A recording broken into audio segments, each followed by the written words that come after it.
Hi there, welcome to the first coffee morning chat. I'm very excited to have you here. So just pop up a chair, make yourself a cup of coffee, and come back and watch this video. All right, so this is the first one I'm doing.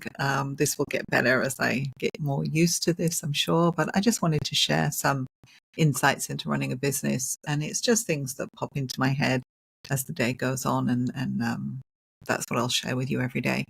So today I want to talk about giving your customers a good experience. I think this is so crucial, especially in today's world where you've got so much competition. Everything is so fast paced. One of the ways that you can stand out is that you can just give better service than your competition. So how do you do that? Really, what you want to do is you want to map out your customer journey from and you want to map out every possible touch point that they'll have with you. You know what I mean? So when they first come to you, which are the different ways they can come into your world? Where will they first come in? Map out all those channels and make sure you're giving them a good experience there. Then as they go through doing business with you, at every point that they do business with you, are they having a good experience? You want to get really critical on that. I'll give you an example today, because this can be the difference between you getting business and losing the business, actually losing a customer that you already had. So it takes time and money to actually win a customer. You don't want to lose a customer because you've given them a bad experience along the way. So an example of this today was I had an issue with the app for my insurance company to cover my home insurance. And so today I wanted to go in and first of all talk to them about it. And I think you've probably found yourself increasingly it's getting harder and harder to talk to a human being in any company whatsoever. And what this particular company has done over the last year or so, it used to be quite easy to get on the phone with them. You'd call their main hotline and somebody would answer that call and funnel you through to where you needed to be, or they would leave a message for someone to call you back or something. But at least you get a call with a human being and it would be answered and your case would be raised. What happened today was they've changed everything to a bot service. So they encourage you to use the bot to ask questions. And as usual, these bots are not very well trained. So you inevitably end up wanting to speak to a human anyway.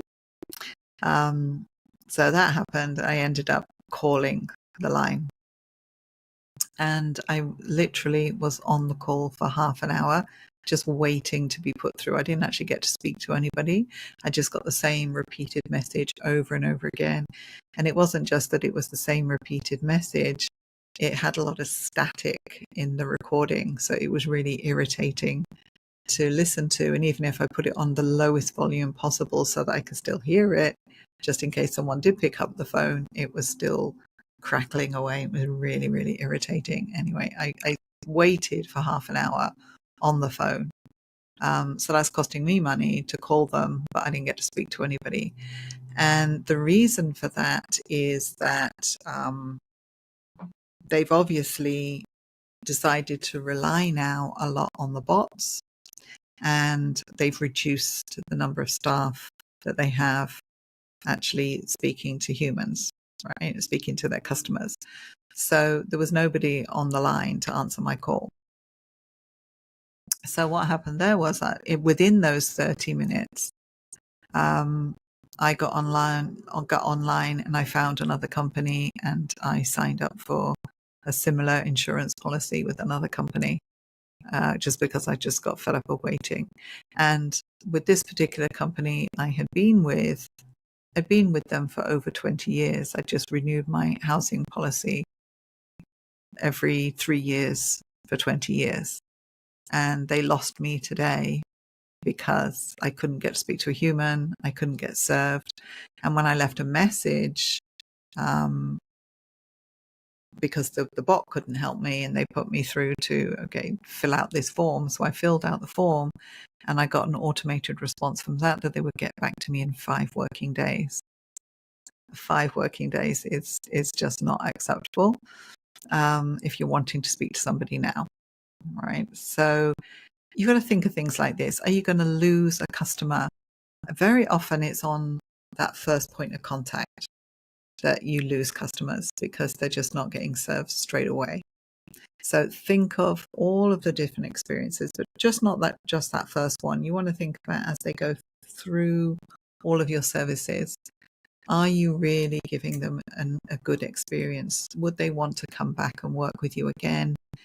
You want to think of these things because when you do get a customer, you want to keep them. And the only way you can keep them in these days is to provide a service where they just don't want to leave.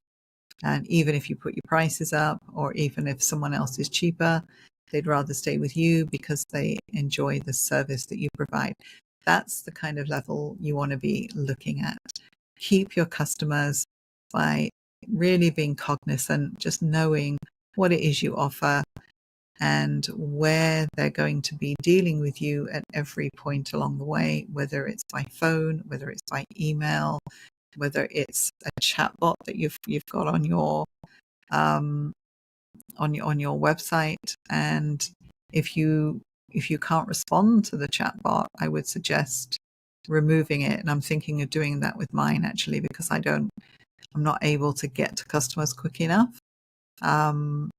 So I think it's best if you can't serve them, and don't fall into the trap of doing AI with everything just because AI is there. Yes, it's there. Yes, it saves time. But if it doesn't serve its purpose, then you might as well, it's going to do more damage than good. And I've seen this time and time again with these automated bots on every website you go onto now. And they say things like, "Oh, I'm new at this. I'm not trained. I didn't understand that." So then what's the point of it being there? I've come across one company and one company only that have really trained their bot so that you actually don't need to speak to a human. And that is a company called Dubsado. If you want to check it out, if you're a coach and you can run your business on Dubsado, really good company, excellent bot, has the answers for everything. They have really thought it through, and they have trained their bot to answer every conceivable question someone can ask, and it understands. It's the only one I've come across that does that. The rest of them, absolutely useless, and you always need to speak to a human in the end.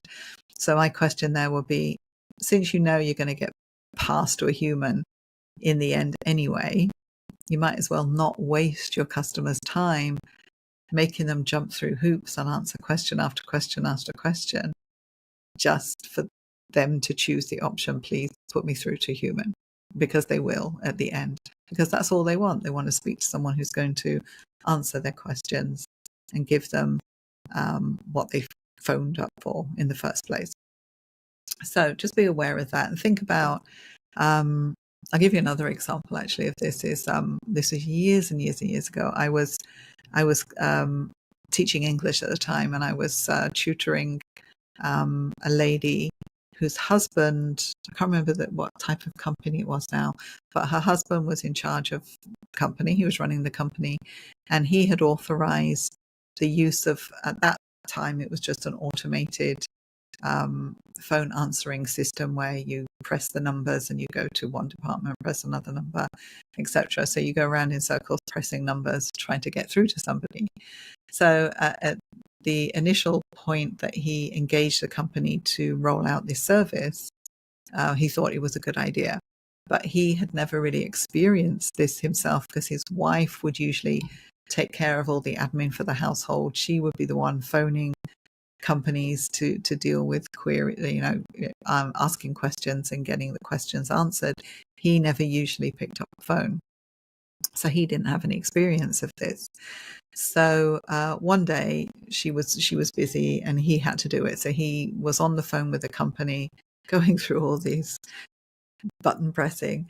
And he got so irritated at the end of the call. He just said, that's it. I'm not having this for my company. This is such a bad experience. And he cancelled that service from his company. And, you know, it was pitched to him because it was, okay, this is going to save you time. It's going to save you money. You don't need staff. You're going to cut down on staff. But what they did consider was the bad experience it would leave for the customer. So when he personally experienced that himself and realized that this is a really bad experience to put someone through, I don't want my customers to have that experience, then he changed. So you want to be one step ahead of that. You want to really test everything out yourself, do a mystery shopper on your own business in a way, and just make sure that every step of the way when your customer is interacting with your business in whatever form they're doing it, are you making it easy for them? Are you making it a pleasure to do business with you? So that is what you really want to aim for at the end of the day, is you want to get them to say, it's a pleasure to do business with you. All right. So I hope that's helped. And that's my first coffee tip of this channel. So have a good break, everyone. And I will see you tomorrow.